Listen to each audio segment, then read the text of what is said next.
negara kita sedang terancam oleh lambakan pendatang asing tanpa izin dan lambakan pelarian yang menceroboh negara kita.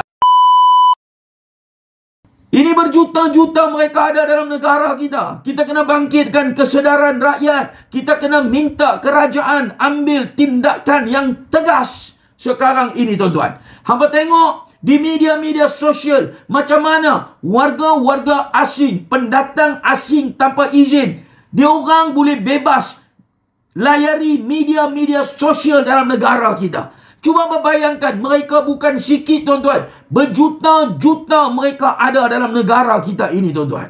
Ini yang perlu kita lihat. Ini adalah ancaman yang sekarang ini sedang berlaku dalam negara kita ini, tuan-tuan. Daripada segi pendatang asing tanpa izin, daripada segi pelarian-pelarian yang ada dalam negara, yang kerajaan tidak ada sampai sekarang ini satu solusi bagaimana untuk nak membasmi, nak mengatasi isu melibatkan lambakan pendatang asing tanpa izin dan juga lambakan pelarian yang ada dalam negara kita. Ini sedang berlaku dalam negara kita. Tahun 2025. Perkara ini sedang berlaku. Kita tak boleh tunggu, tuan-tuan. Lagi 5 tahun, lagi 10 tahun, lagi 15 tahun. Kita tak boleh tunggu. Negara kita sedang terancam oleh lambakan pendatang asing tanpa izin dan lambakan pelarian yang menceroboh negara kita. Mereka bukan dijemput, mereka bukan dialu-alukan dalam negara kita, tuan-tuan. Tetapi mereka menceroboh negara kita, tuan.